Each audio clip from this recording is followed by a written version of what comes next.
once I make them, technician.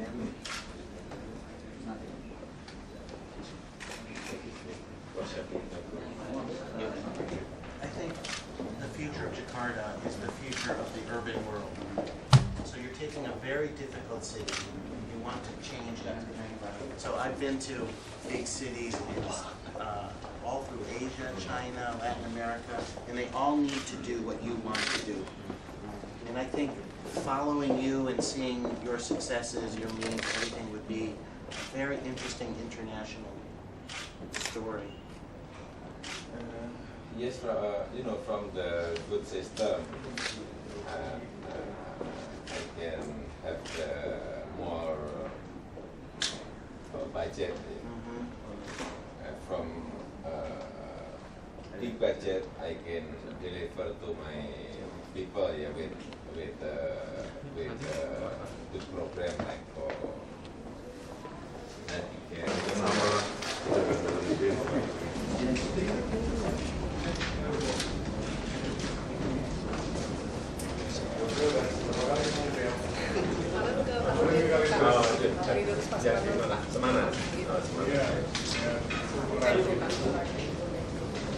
itu kalau bisa didesain menjadi sebuah tempat yang bagus sekali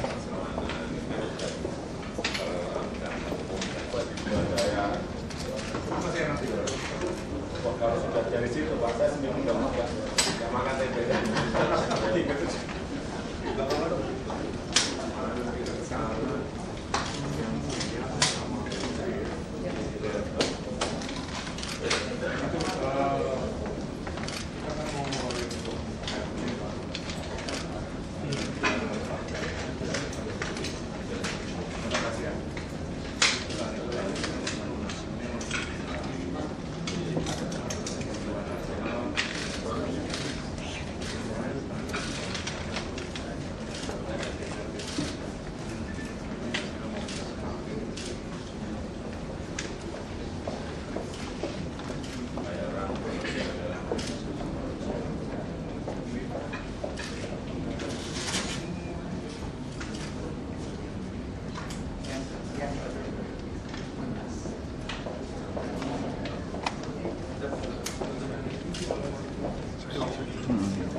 jadi ditaruh tanah satu-satu kayak kain gitu. Ini jauh lebih mudah. Akan kita kainnya. Iya. Kayak kayak spons. Oh, spons. Iya. Jadi ada yang kayu di kan. Ada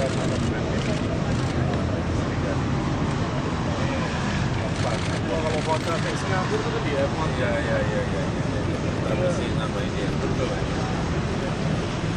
Flamboyan tapi dia tinggi. Iya, jadi betul ini. Yang paling bagus ini kalau pas berbuka. Iya. Properti cuma sekali setahun.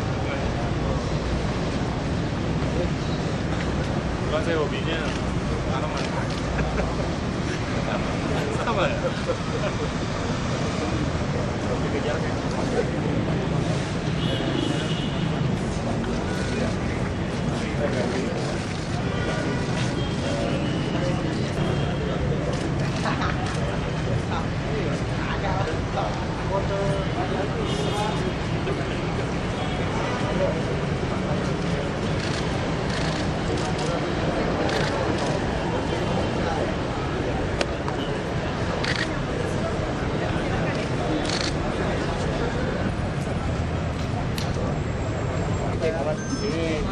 Ini hanya silaturahmi aja dengan Pak Gub untuk bicara sedikit mengenai perdagangan dalam negeri.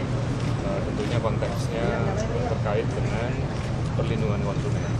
Kami menceritakan bahwa cukup banyak produk-produk di pasar yang ditemukan itu tidak dengan izin yang sesuai dengan aturan. Dan ini perlu dilakukan sosialisasi masyarakat luas. Oleh karena itu konsumen itu jangan hanya berbudaya murah kenyang. Ke depannya kita sangat memohon dukungan dari Pak Gub dan kawan-kawan di DKI untuk bisa melakukan penyuluhan ke konsumen. Yang kedua tentunya terkait dengan revitalisasi pasar tradisional. Tahun ini sudah dimulai peletakan batu bangunan satu pasar di DKI, tapi tentunya kalau ada kebutuhan untuk meningkatkan jumlah pasar yang harus direvitalisasi, kami siap untuk mendukung. Tentunya salah satu catatannya adalah ini juga harus dikaitkan dengan kepentingan kita untuk mengatur pola konsumsi agar kita bisa lebih menjadi masyarakat yang sehat dan cerdas tentunya. Ini kan kalau kita lihat peningkatan konsumsi protein dan penurunan konsumsi karbohidrat itu perlu disikapi ya, supaya kita tuh terus bisa hidup sehat dan menjadi masyarakat yang cerdas. Yang terakhir mungkin terkait dengan kedelai dan daging. Kedelai ini kami kemarin dengan kawan-kawan dinas DKI, Bu Ratna, kunjung ke Kalideres, itu melihat bahwa pengrajin-pengrajin kita itu sangat menghimbau untuk adanya stabilitas harga kedelai. Nah ini insya Allah dalam waktu dekat Perpres terkait stabilisasi harga yang akan melibatkan Bulog dan juga Permendag yang akan kita keluarkan untuk menetapkan harga kedelai. Ini insya Allah bisa membuatkan stabilitas harga yang sangat diinginkan oleh para pengrajin, bukan hanya di Kalideres tapi di seluruh nasional. Tentunya ini satu semangatnya bisa memberikan stabilitas harga kedelai, kedua juga bisa meningkatkan insentif untuk para petani untuk meningkatkan produksi dan produktivitas. Dan terakhir tentunya dengan harga daging, saya menceritakan bahwa kemarin kami di kantor Menko mengedepankan semangat untuk melakukan proses lelang ya, untuk daging agar lebih transparan dan ujung-ujungnya lebih murah untuk masyarakat luas. Tentunya dengan catatan itu memenuhi kriteria teknis, ini sehat dan tidak melanggar peraturan yang sudah ditetapkan. Saya rasa itu aja intinya. Kedepannya nih harga-harga produk pangan pokok dan non pokok ini bisa terjaga. Masih ada ya Pak ya dari Tetap ada, tapi ini kita sudah ditugaskan 1-2 minggu lagi untuk balik ke kantor Menko dengan Menteri Pertanian untuk membahas gimana mekanisme. Kalau saya sih simpel aja, gimana supaya ini simpel, sederhana, dan transparan, dan ujung-ujungnya konsumen yang diuntungkan. Ya, tapi kalau saya bilang nggak salah untuk memikirkan konsep satu atap, ya, seperti PTSP yang dilakukan di BKPR, itu jadinya dilakukan pendelegasian kewenangan dari lembaga terkait ke satu atap, apakah itu di kita atau di kementerian yang lain. Kita sih berjiwa besar, tapi yang penting itu sederhana prosesnya. Pak Menteri Perdagangan tadi ya masalah daging ya sampaikan ke beliau bahwa setelah kita cek di pasar memang harganya antara 90 dan 100 dan pedagang mengeluh omsetnya anjlok lebih dari separuh, dagangnya juga sama, tapi setelah tadi tahu Pak Menteri bahwa nanti mingguan akan ada sebuah pembaharuan di dalam pertumbuhan transparansi dalam perizinan. Saya kira nanti harga dan yang lain pasar tradisional kita diskusi lah cepatnya menggara pasar-pasar yang jadi juga membudayakan yang ketiga tadi membudayakan supaya kita ini tidak beli barang-barang impor, terutama yang kualitas rendah yang hanya murah tapi tidak bermanfaat. Itu ya nyetopnya memang dari situ.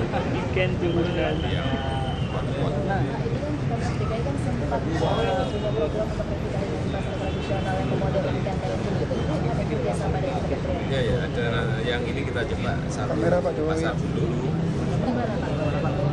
di Meruyang. Oh, tadi seperti katakan peletakan batu pertama itu. Sudah mulai, ya bahkan kita sampaikan kalau ada yang nambah jumlahnya ya nanti kita kaji. Ini kan bisa diakomodasi dan tentunya sesuai dengan peraturan ya APBD dan segala Kalau konsepnya seperti apa yang sudah kita lakukan di provinsi-provinsi lainnya, kemarin di Jawa Tengah, Jawa, Klaten, Papua juga, dan di Bali, Pasar Agung itu kenaikan nilai transaksi di atas 50% semenjak kita revitalisasi, jauh lebih bersih, jauh lebih bagus, jauh lebih asri. Pedagang dan konsumen sangat merasa diuntungkan. Jauh lebih nggak jauh lebih murah, tapi lebih efisien dan lebih murah, lebih semarak transaksinya. Karena ya ini kan definisi konektivitas jembatan yang bisa menghubungkan antara pembeli dan penjual. Semakin bagus, semakin rapi, semakin efisien. Itu juga tadi.